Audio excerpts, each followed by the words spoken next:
Um, Probably Meister Eckhart.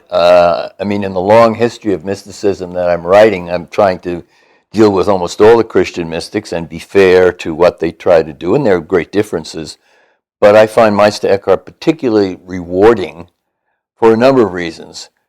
First of all, Meister Eckhart is quite clear that mysticism is not so much, special experiences, unusual visions, or other kinds of things like that. It recognizes that they exist, but for him, the essence of mysticism is a new awareness of God and of our deep union with God.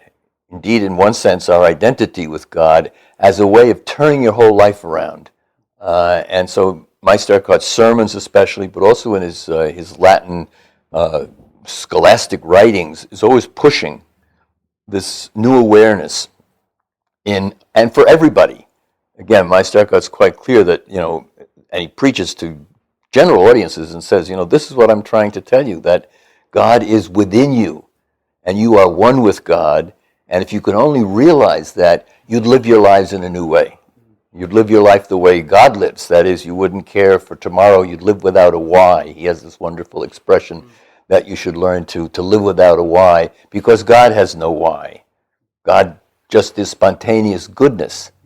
And if you realize your identity with God, you'll live in the same spontaneous, good, overflowing form of life.